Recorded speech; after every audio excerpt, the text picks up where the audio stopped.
right out. He had lots of action today. Oh yeah. Oh yeah. Oh, yeah. Hey Aaron, did Heidi call you about the AEDs that we got? Oh, okay. AEDs? Yeah, we got the new AEDs, so I just didn't know if Good there evening. was something specific or anything we needed to do Hey. before, because like I already put the one for City Hall in. Okay. But for Public Works, before I gave them theirs,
I'll be looking at houses or something, they said on fire.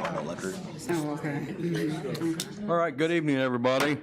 Public Service Committee meeting, Tuesday, March 26, 2024, at the Robert E. Jones Building, 6 p.m. Roll call order, please. Alderman Sherry Pickering. Eve Ludwig. Present. Tricia Teague. Present. Robert Williams. Present. Darren York. Here. John Cooper. Here. Chairman Rick Streebing. Here. 6 present. 6 present, thank you.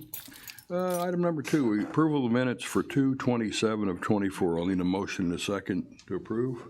So moved. Second.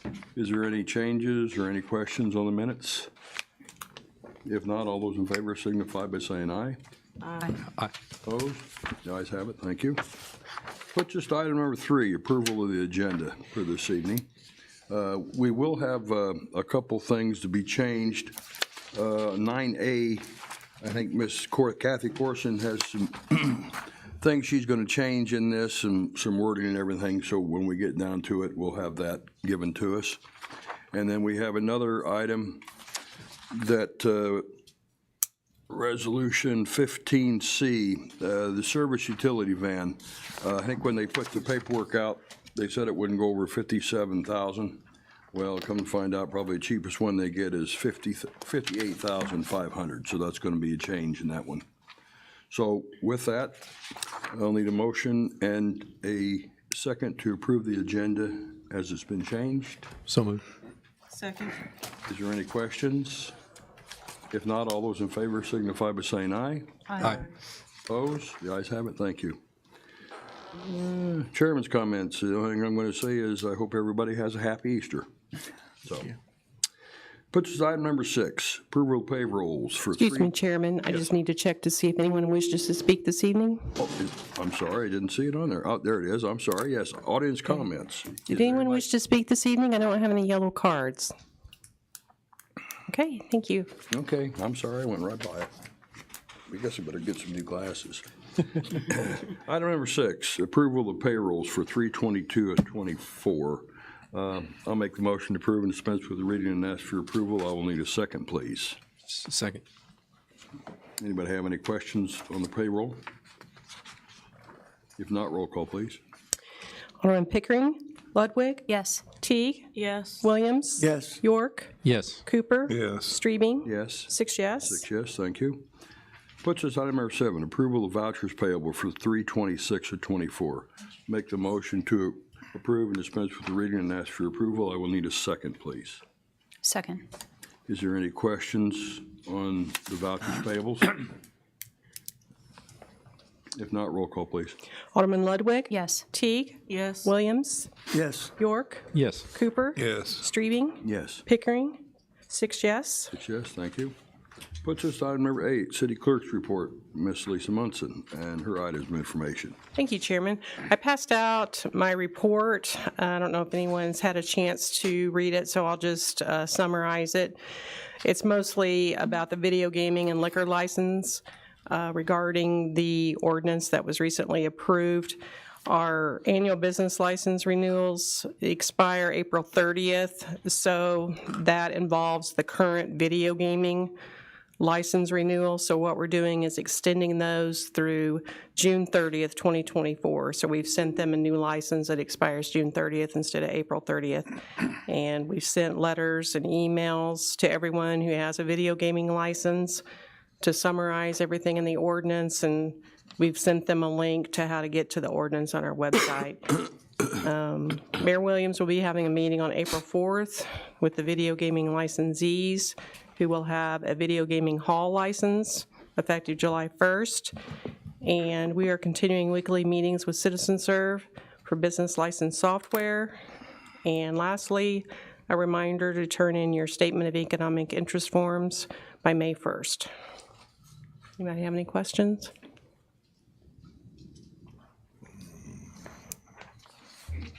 Okay, thank you. Okay, you're welcome. Puts us to item number 9, finance with Ashley Macy, the comptroller. She's not here this evening, but we have 9A. We have an ordinance amending Chapter 39.02 definitions and 39.06 employee benefits and personnel policy. I will make the motion to approve and dispense with the reading and ask for approval. I'll need a second, please. Second. Okay, Ms. Corson, do you want to talk to us about some of your changes you have on this? Hi, good evening.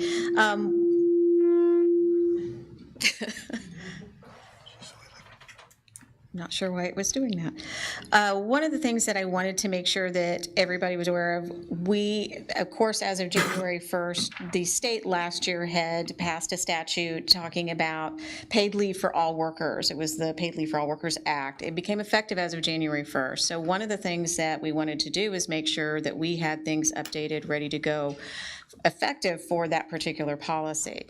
When we got to looking at it, then of course that's when we realized that there were many leave policies that we did not have updated or in our personnel policy.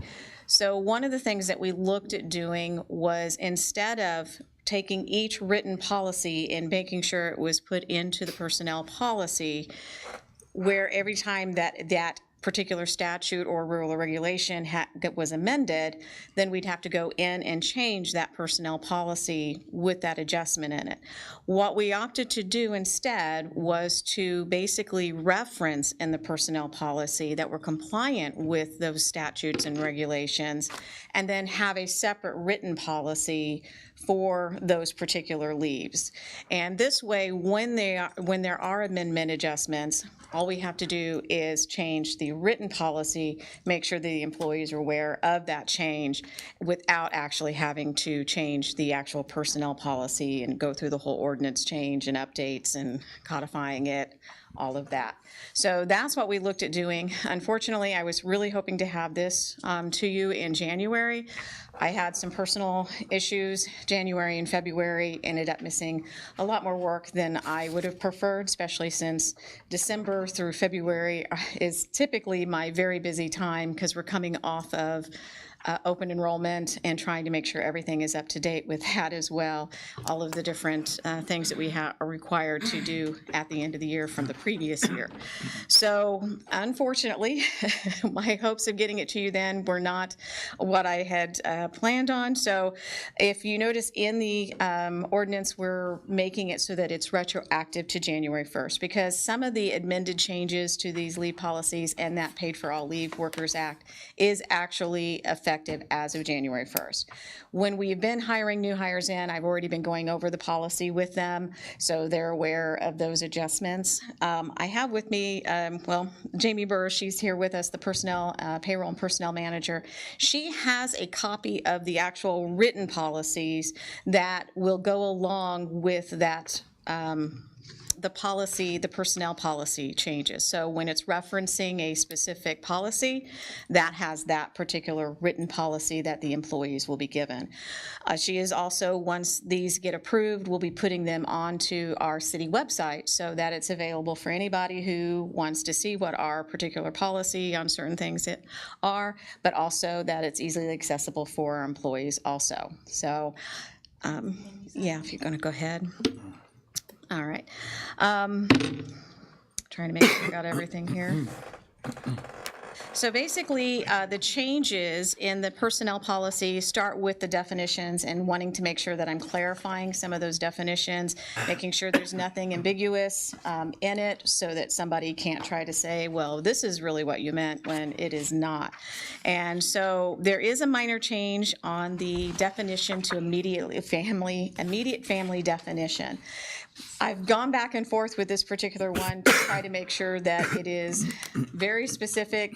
Sometimes when you're reading it, you've got strikeouts and all this, and it makes sense one day, and then you reread it again, it doesn't. So what it is going to say for next week's meeting is that for immediate family member, it includes a legal spouse, biological, adopted, step, or foster child, the parent of a biological step or adopted child, the biological step or adopted sibling, or a biological step or adopted grandparent of a City of Danville employee or employee spouse.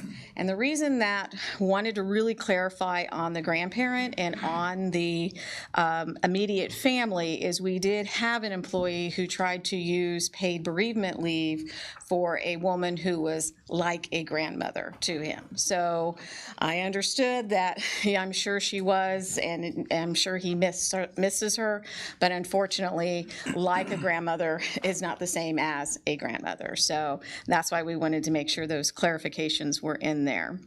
Also, if you're looking through it, you'll notice that there's a lot of places where I've changed the pronouns from being, his or her to more of a neutral or non-gender specific pronoun of they or them. So that way, that's up to date and as well. But if we want to go ahead and start on the page 6 of the personnel policy, under leaves of absence, number 3, this is the first mention of one of those state statutes that I was talking about. And with that particular one, this is the Employee Sick Leave Act that the state has put into place. This is not additional leave or anything like that. What it is doing is clarifying that if an employee has true sick leave, then they are able to not only use their sick leave for their own illness, injury, or appointment, but they are also allowed to use it for an immediate family members as well. So we've pretty well always allowed that, but we wanted to make sure that people knew we were compliant with that, and then that we have that policy for the employees to know that even if they have to use their sick time for somebody else, as long as it falls into that immediate family category, they're still able to use it. So on page 7, number 10, under seasonal, auxiliary, and temporary workers, that is the reference to that paid leave for all workers act. With the way this particular act is set up is that if we already have a leave policy, a personal leave policy, I'll specify on that, not just a vacation, but personal leave, if ours is more generous than the state's leave act, then we do not have to change ours or add to it. It's basically we can keep what we have. All of our regular full-time employees already receive and are able to use personal leave, whether it's sick leave or it's personal leave or earned time leave, whatever the clarification either in their union contract or in the personnel policy specifies. The only employees who did not were auxiliary, seasonal, or temporary workers that were hired through the city and not through a temp agency. So that paid leave for all workers act will actually apply to those employees as they hire in. And of course, right now we're going right into what Jamie and I reference as the, seasonal employee season. So it's because of the fact that we have so many new hires coming in as seasonal and auxiliary workers. With that state leave, what that does is allow somebody to be able to earn up to 1 hour of paid leave for every 40 hours that they work. They are not paid out for it if they leave employment, but if they return to employment with less than a 12-month gap, then that rolls over and it's waiting for them when they start up with us again. So they are able to accumulate up to 40 hours in a year. They can accumulate in total 80 hours over a 2-year period, but you're still only allowed to use 40 hours per year due to that particular leave.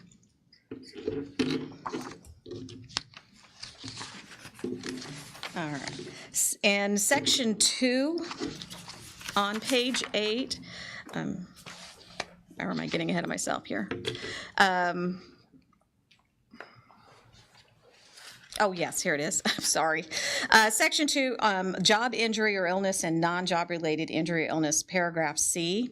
One of the things I wanted to do is make sure that employees use all forms of accrued paid leave before they go into a leave no pay status. We've had employees that felt that they should be able to decide that if they don't want to use their vacation time, but they've had an illness or an issue where they needed to be off, they would rather not get paid for it so that they could still use their 2 weeks vacation later on.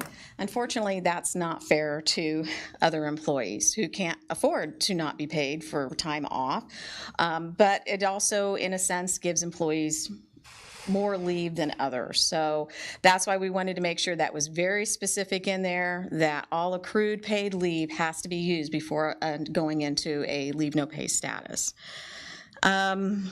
Let's see, paragraph D, it discusses the city's Family Medical Leave and Military Family Medical Leave Act. I don't know, are you familiar with that, or would you like me to explain that in a little more in depth? Explain it, please. Go ahead, okay. With the Family Medical Leave Act, FMLA provides 12 weeks of unpaid job-protected leave. A lot of times people have the misconception that it is paid. It is not. What it is actually doing is providing you job protection if you have to be off for either your own personal illness, if you have a birth of a child, adoption, placement of a foster child, or a family member serious illness.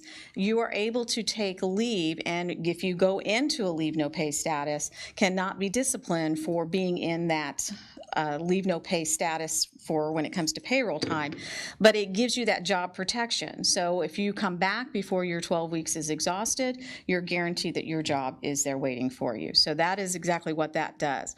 With military FMLA, it provides actually two different types of unpaid job protection. So if the employee's spouse, child, or parent is called to active duty, the employee is eligible to take that non-paid leave, but they provides that job protection if they need to do activities like make legal arrangements, post-deployment activities, child care, military events.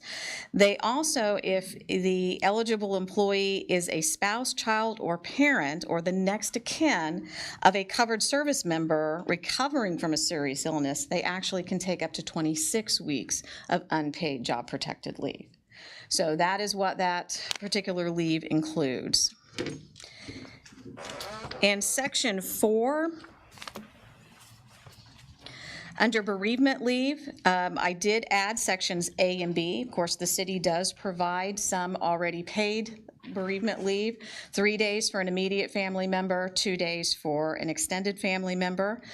But the state also has what they call family and child extended bereavement leaves. So what this does is it still falls into FMLA, and the employees have to meet the same FMLA standards of having worked for the employer for 12 months prior to needing that, and have worked a minimum of 1,250 hours. So it also deducts from the 12 weeks of FMLA time that they would have. So it's in a sense still kind of a different form of FMLA, but this is for the death of a family member. So if somebody has an immediate family member who passes away, they can take an additional 2 weeks of unpaid leave to, whether it's to do travel for the funeral, whether it's taking care of arrangements, just for the grieving process itself. If an employee or their spouse, or in this case, the state even allows for a domestic partner, if they have sorry, I'm trying to catch myself here, suffer a miscarriage, unsuccessful round of fertility treatment, failed adoption or surrogacy or stillborn, or diagnosis that negatively impacts a pregnancy, they also can take an additional 2 weeks of unpaid leave for that period to deal with the grieving process and the emotional news that they received. So if a person suffers a loss of a child due to suicide or an act of violence, they actually can qualify for 12 weeks of unpaid leave, which is also job protected. Section 5 has been updated. An employee can be sued, it can be sued for discrimination if they specify maternity leave because it is specifying a specific gender. So one of the things we wanted to take out, because anytime an employee needs to have any type of a leave for a medical condition, whether it's male or female, that falls under FMLA typically. So they have that protection, as well as there's ADA out there, and also if they are an IMRF member, then their short-term disability through our IMRF retirement fund. So I wanted to remove that, but we wanted to make sure that we were specifying that we do, and I got my pages off here, sorry, that we do follow the state's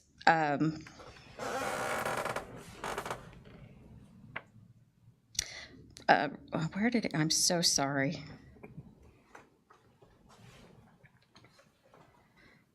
There it is. Pregnant Workers Fairness Act and Nursing Mothers Act in a Workplace. So basically what this is, if a pregnant worker needs an accommodation to still be able to continue doing your job, as long as it's in a reasonable accommodation, we do our best to try to make sure that we are accommodating it, whether it's apart from the pregnancy, a complication of the pregnancy, or if it's a an aggravation of a medical condition due to the pregnancy.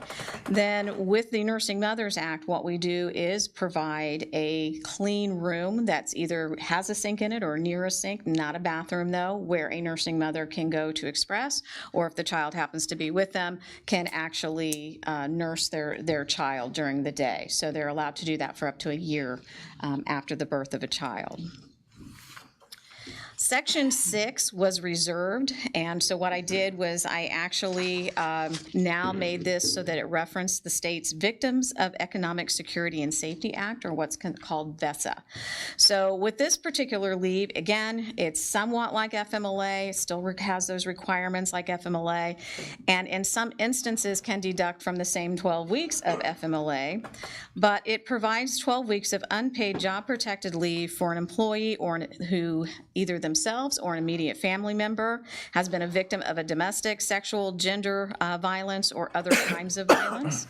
And what this does is it provides them job protection if they're needing to do things such as seek legal counsel, go to court, if they're needing to move because it was a domestic violence issue, those types of policies. So it does, again, like I said, does deduct from those 12 weeks unless the particular reason that they're needing off does not qualify as an FMLA medical qualifying event.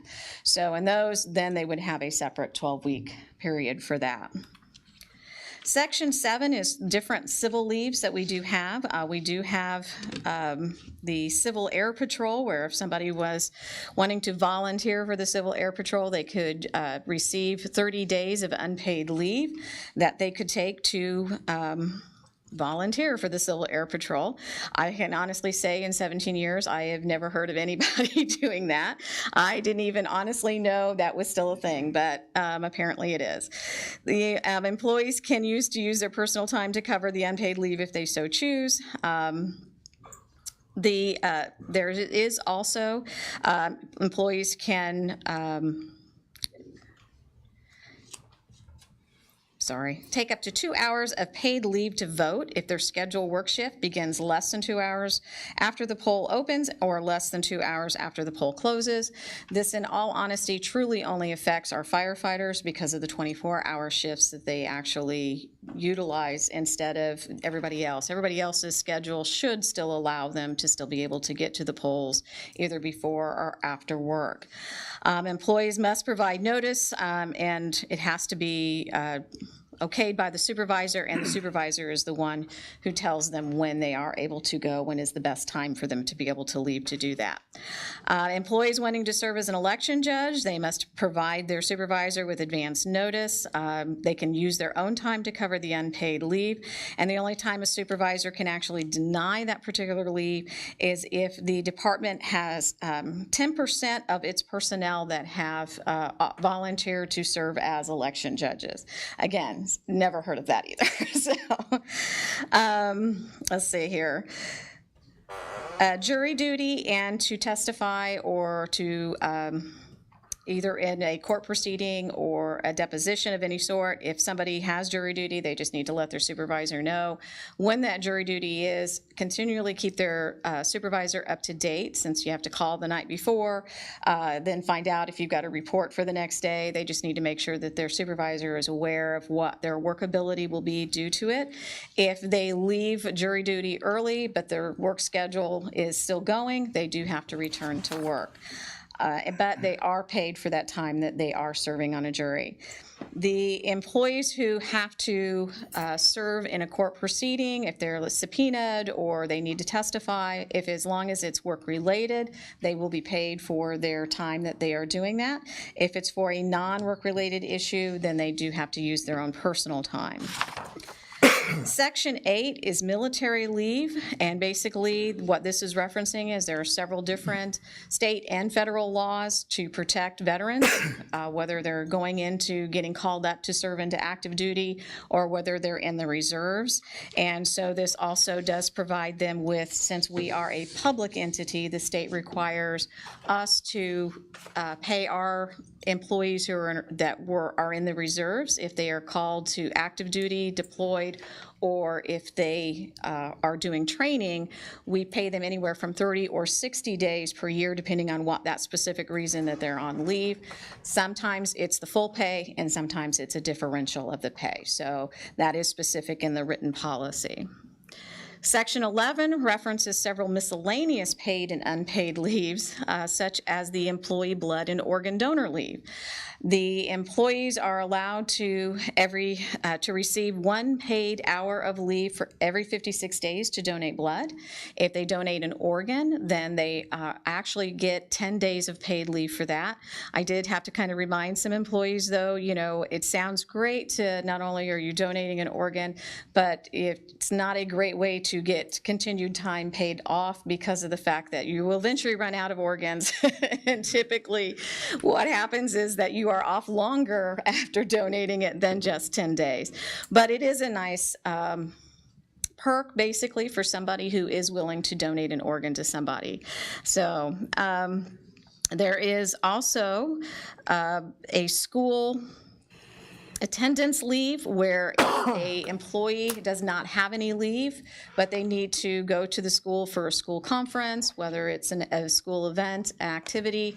They actually can take up to 8 hours of protected leave to go attend those. They can only take it in 4-hour increments and during each school year, and they do have to provide us proof that they were there, but it does allow them to be able to attend those. And if they would like, they can request to be able to make up that time that they missed, as long as it doesn't put them in an overtime paid status.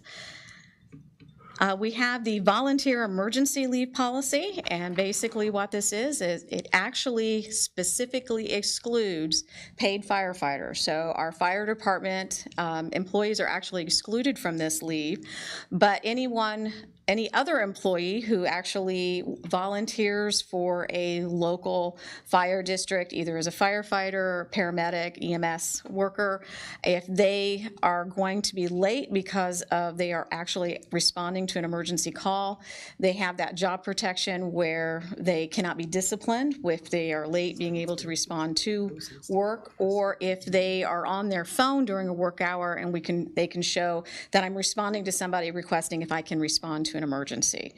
So in those instances, they have that job protection for doing that. It does not give them the ability to leave in the middle of a work shift to go respond to an emergency, though. And I think that is it. So Okay, yes, Vice Mayor, go ahead. Under 11F, under group insurance, I noticed that we changed the eligibility from after 30 days to within 30 days. It's actually always been, their health insurance starts 30 days from their start date. So, because to me, within means anytime between day 1 and day 30 that they could enroll. So it's Yeah, they have to enroll within that time period. Okay. If you enroll after your 30-day period, you have to wait till open enrollment. You've missed your new hire employment window. Okay, so they're eligible to enroll within 30 days, but they're Right. not eligible for it. Until they hit the 30-day mark, right. Okay. Is there any, oh, yes. Under the exhibit definitions for personal care, I think that there's a scrivener's error where it should say appointments for a covered family member unable to meet those need themselves. It should say needs themselves. Okay, we can add the S. Yeah. Is there any other questions on all these changes? Like I say, this will all be cleaned up, and the ordinance will come to us different at full council. Yeah, unfortunately, Thursday evening, Jamie and I, we had a at DHS had a job fair, so we were trying to get everything completed so we were ready to go because we had to be there at 7:30 on Friday morning, and trying to get this done at the same time so that it could be on the agenda, because I wasn't going to be there Friday morning to be able to do it. So yeah, it was one of those things of just trying to make sure everything's ready to go. And so, but yes, everything will be cleaned up and spot on for next week. Any other questions? All right, with all the changes of the ordinance in, if there's no other questions, roll call, please. Vice Mayor Teague, Yes. Alderman Williams, Yes. York, Yes. Cooper, Yes. Pickering, Ludwig, Yes. Streebing. Yes. 6 yes. Yes, thank you. Puts us to items of information with risk management monthly report and the personnel monthly report. Well, I can do mine. I will leave Okay. Jamie to do her personnel. Okay. But if you did notice, and there are 4, because unfortunately, like I said, this last few months have just been a nightmare. So of course, we didn't have council on in December, so that's why there was not a November, and that's why it's from November through February. But I'm not going to go through each one of those, but I do want to kind of notate when you're looking at the January and February, the new PPO plan that we implemented this year to try to keep the premiums down, we actually had 172 employees go to that new Blue Select Choice plan that we have. 48 are still on our regular PPO.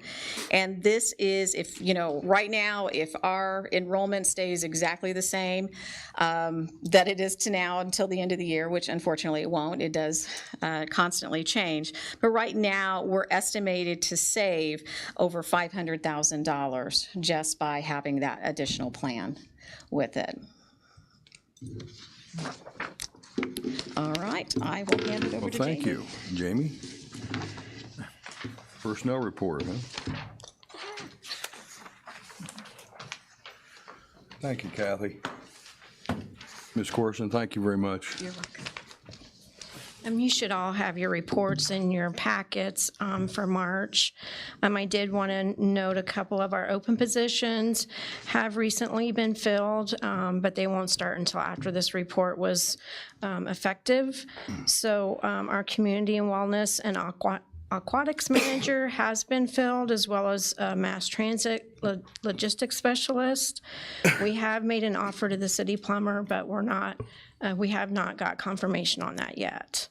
And then, of course, I will be posting tomorrow for the community relations administrator position, as well as a community relations professional intern position. And then I don't have it on here either, but of course we need lifeguards for our pool. Any type of pool positions we're looking for, lots of lifeguards, and cashiers, customer service, anything like that. Definitely need some help with our pool this year. So currently you have 264 employees eligible for benefits, and our seasonal has went up to 13, which is a little bit higher, but it will increase as the months go by. So. Is there any questions? Yes. It's a great opportunity for our young people if they, because you can be 16 and be hired as a lifeguard or to work at as a cashier there. So hopefully, good opportunity for some of our young people looking for work. Alderman Williams? Yeah. Yes. Do you have the names of those positions that were filled? I believe it's Jessica Lively for the Community Wellness and Aquatics Manager, and Molly Harrington for the Mass Transit Logistics Specialist. Thank you. And for the lifeguards, we do all the training. They don't have to already be certified. We will certify them in CPR and getting certification to be a lifeguard. Thank you. If you have no other questions, thank you very much. Thank you. What's this item number 10? Our Fire Chief Aaron Marcotte has a resolution authorizing the application for 2024 staffing for adequate fire and emergency response SAFER grant.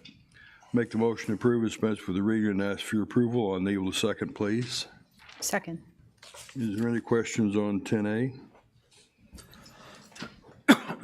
If not, roll call, please. Alderman Williams, Yes. York, Yes. Cooper, Yes. Pickering, Ludwig, Yes. Teague, Yes. Strebing. Yes. 6 yes. Yes, thank you. Puts us to 10B, a resolution authorizing the application for 2024 Fire Prevention and Safety FPS Grant Program. I'll make the motion to approve and dispense with the reading and ask for your approval. I will need a second, please. Second. Is there any questions on this resolution? If not, roll call, please.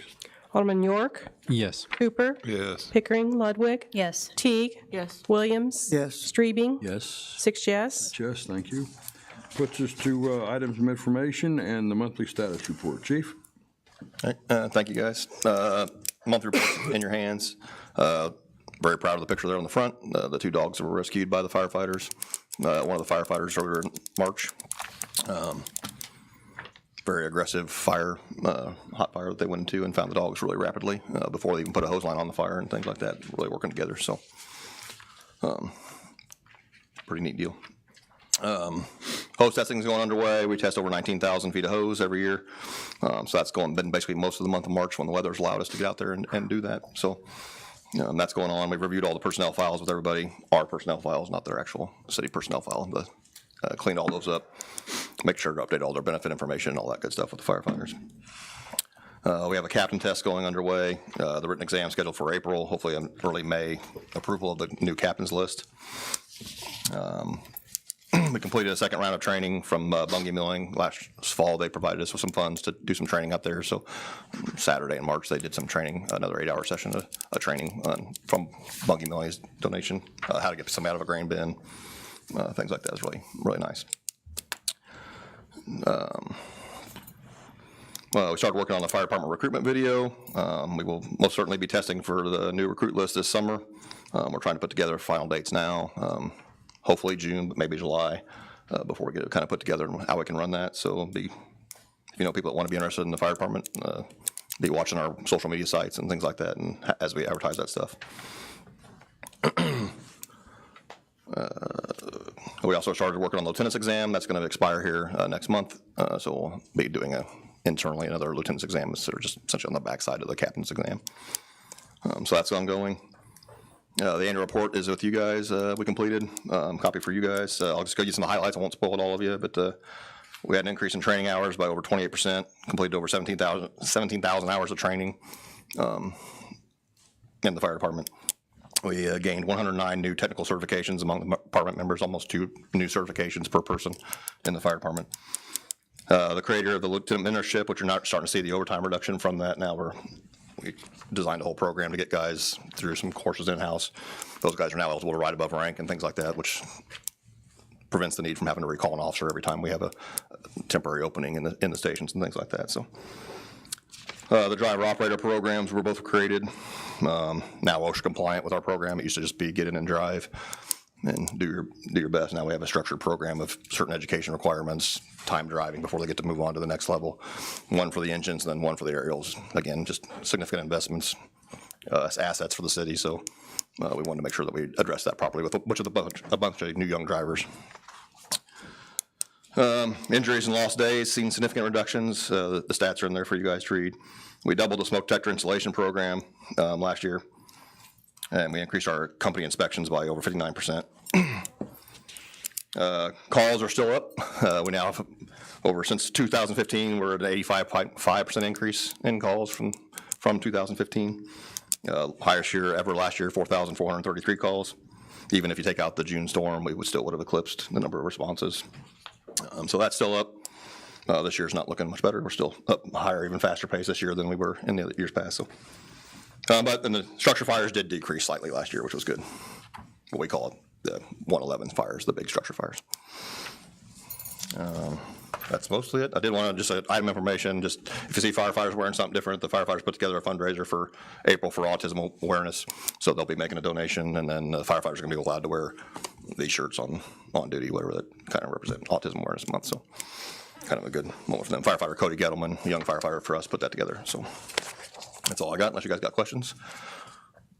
The truck has moved to its next site, but it is still not here. Maybe for Christmas. Yeah, maybe, yeah. All right. But it is closer. It's all the surface repairs and everything like that are done. Now they're just down to programming the ladder, so. Okay, thanks, Chief. So. What's this item? Yes.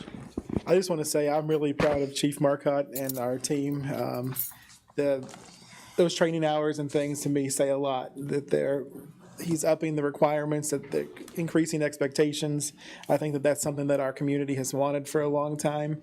Also, just the general engagement with the public has been much better the last year. So I just want to say thank you, commend you and your leadership team for all the great work. It's making a difference, and we appreciate you. Thank you. Right, item number 11, Human Relations, Ms. Sandra Finch, Administrator, items of information, and her monthly status report. Okay, good evening, everyone. For the period of February 20th through March 18th, the office handled 11 complaints, which consisted of the new complaints, 3 employment complaints, 2 complaints against other city employees, 1 housing complaint, and 1 public accommodation complaint. For the old cases, I still have 1 police complaint on file, 2 employment cases, 1 was closed, and then 1 housing complaint, which consisted of 11 complaints. Do you have any questions regarding the complaints? Well, I just want to report that the mayor reminded me to have the MLK recipient to come to our city council meeting to read his essay on the Martin Luther King I Have a Dream speech. He will be here at the April 16th meeting to read his essay. His name is Davari Boyd. He is our MLK recipient. And also, again, to remind you to mark your calendars for Community Day, which is July 14th, and will be downtown here in Danville starting at 2:30. Thank you. Thank you.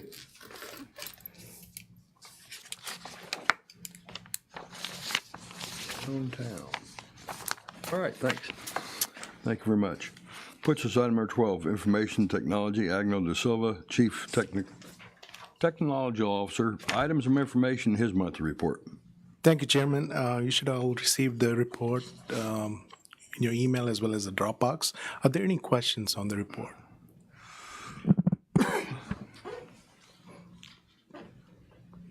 Thank you, Agno. So just an update. We had a vacant position for a while now for IT administrator. So we hope to fill that position pretty soon here, and hoping that the new person can start May 1. This position is already budget and everything. This was a vacant position when Aaron resigned last year. So as you can see in the report, we've been really busy doing a lot of projects everywhere, and we could really use some help at this time to get caught up in a lot of stuff. So we have a few candidates. The interviews are scheduled for April 9th. So we have shortlisted a few candidates, and it looks promising. We have a couple of local candidates that would hopefully be potential. Are there any questions or concerns? Nope. Thank you for what you guys do, Agno. Thank you. Thank you. Puts us to item number 13, Legal, Leon Parker, our Corporate Counsel. Items of information, his monthly report. Good evening. You have before you the Danville Municipal Court totals for all violations, and it's broken down January 1st to March 20th of 2024. And then you can see all the violations just for the period March 1st, 2024 through March 20th, 2024. You also have the all funds collected through the municipal court, as well as the February 24 month-end totals. So if there's any questions, I'd be happy to try and answer those for you. Is there any questions for Corporate Counsel? Well, just the rental housing inspectors, when do we get them, or have we got them? We will probably post the position this next week and be hiring so that we can have them by the end of next month. Of course, when they start in May, we'll have to do training with them. So my guess is that they will hit the boots ground running this summer. Okay. Any other questions for legal counsel? If not, thank you, Mr. Parker. Puts us to item number 14, police. We have Deputy Chief Terry Acord here. 14A, we have an ordinance creating Fund XXX, Friendly Town Preservation Fund, and amending the fiscal year 2023 through 2024 and 2024 through 2025 budgets. I'll make the motion to approve and dispense with the reading and ask for your approval. I will need a second, please. Second. Is there any questions for Deputy Chief Acord on this ordinance?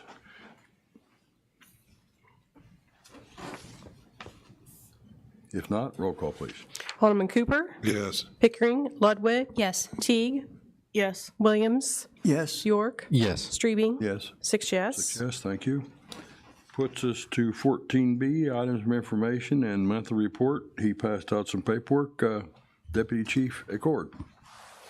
Thank you. Yeah, I passed out copies just at the beginning of there, just showing the 13 categories we report. This is through February. Did anybody have any questions on that? We're Sorry. right on where we've been with these. Obviously, our goal is to lower them as we move forward, but we're moving forward in a positive direction with it.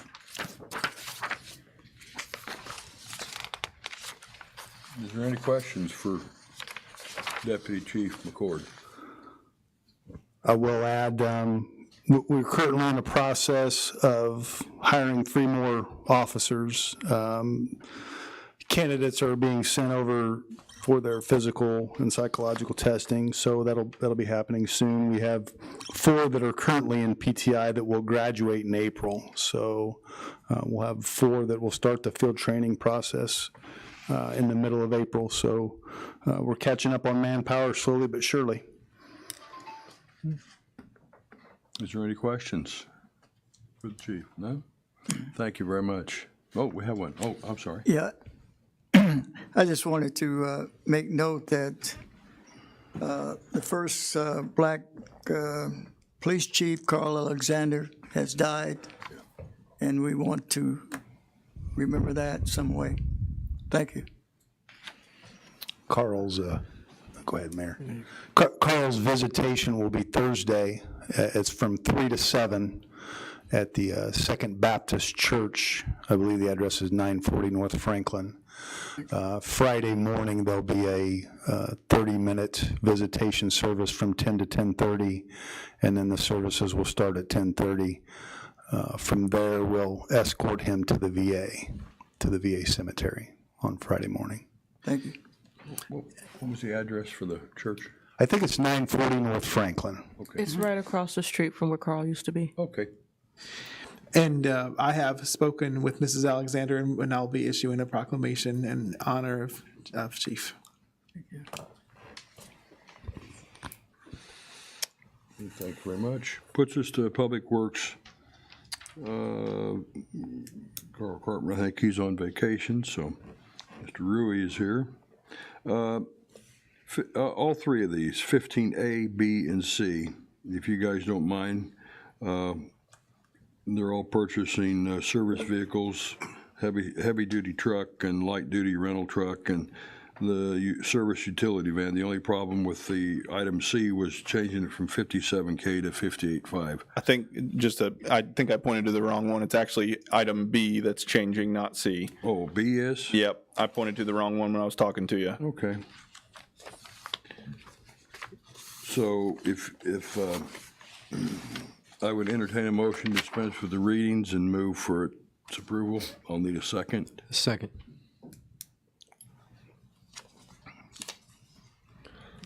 I need a We motion. don't have anybody closer to get these vehicles from? I mean, it just amazes me that it's Wisconsin. Yeah, it's ridiculous. So just so you know, the 2 Mavericks, looking for ones that are low dollar, not high package, but just basic package. I actually called 9 different dealerships that actually had them on the websites, showing that they had some coming in. Every single one of them had been ordered from a municipality, and they were getting picked up, but for some reason they show them all on their websites, but they're not available. So this is the closest local I could find, and typically I'll provide multiple prices, where I've checked a bunch of dealerships. not being able to, basically, I went ahead and got the Sourcewell quote for what it would cost to order one, or order two of them for the same thing. So we're saving, so technically we'll be spending probably, let's see, so 61,000, and so basically $1,300 we'll be spending more. However, the Sourcewell, when I called the representative to find out what the order date, like what the delivery date would be on those, if we ordered them now, they basically said, well, you know, since COVID, that's pretty hard to tell you, but we've been telling people late summer, early fall. However, we've seen that every manufacturer of every brand just bumps them back and back. And we've seen that on the past 2 trucks we've ordered from Sourcewell, where we have a date set and it's supposed to come in, and we ended up getting it 6 months after that. So these trucks are needed for the rental inspectors. So that's why that one's coming from further away. The other 2 actually were coming from up by Chicago, and those are both already built. Those are kind of harder to find when they're service bodies built to spec with, you know, service bodies and everything. So those are a little bit harder to find, and you kind of do have to go to a bigger commercial dealer to find those. And so we got multiple prices on those. It just so happened the same dealer had both of the other 2 vehicles that we were looking for, and they ended up substantially. If you kind of look under item B and C, it's the first one. I put the top, kind of the lowest price at the first. You'll see, and like he put the attachment on there, it shows what prices used to be. He gave substantial decreases because we're a municipality. Typically, the dealerships we've been buying from, we find the cheapest vehicles we can find, and then when they price it, they're just, because they're such a hot commodity and they're so hard to come by, they haven't really been discounting. Well, this dealership that we found, I found the truck available first and called for pricing. He discounted it. So if you look in here, it was $62,476, and he quoted it to us after titling fees and everything, $58,047. So, you know, a $4,000 discount there. And then I called after I moved down my list and was starting to look for the plumbing van. I found one that was posted. It was posted online at $68,428. And if you look at the other quotes that I got, those were, that's about a decent price comparative to the other quotes I got. However, he discounted it and sent me the price, and it was $55,453. So he discounted it majorly because of our, just from being a municipality. So I think also the fact of wanting to sell us 2 vehicles probably helped us a little bit there too. So we will always want to try to use Sourcewell for things, but just the time frame that's just not guaranteed, and us needing these vehicles has caused us to go this route. And typically we're able to save money. The Mavericks are a little bit of a different thing, but most of the time we've been saving money from Sourcewell, not spending more on these. So anyway, that's kind of why those are the way they are. They're just, these vehicles are becoming harder and harder to come by, basically. So Hope, Courtesy, and Vermillion, and all them people put in bids when they're... So we call them, or like I'll look online if they have something anywhere close. So like for the Mavericks, I call them both. Hey, do you guys have anything, you know, available or coming in? And Courtesy on like the Mavericks, he's like, no, because they had 2 showed on their website. They said, no, those were actually ordered, and those are those are taken on delivery. So, you know, it shows on the website they're coming in, but they're already sold. He's like, you know, I do have a Ridgeline version of a Maverick for $47,000, and I don't know who would spend that on a Maverick, but you know, to each their own. That's not what the city of Danville is going to do, though. So anyway, yeah, we do always try to shop local first. So, any other questions? All right, resolutions 15A, B, and C. If there are no more questions, roll call, please. Alderman Ludwig? Yes. Teague? Yes. Williams? Yes. York? Yes. Cooper? Yes. Pickering? Streebing? Yes. 6 yes. Yes, thank you. Items of information. You have anything for us, Mr. Rui? Nope. Nope. All right. Puts us item number 16, closed session. I don't believe there's any need for one this evening. Items of information? Only thing I can think of is we'll meet here next Tuesday at 6 PM for full council. So that's all I've got. Does anybody else have anything? Okay, fulfilled everything that was on our agenda this evening. I'll entertain a motion for adjournment. Need a motion? So moved. Second? Second, yeah. All those in favor signify by saying aye. Aye. Opposed? The ayes have it. We are adjourned. Jerry.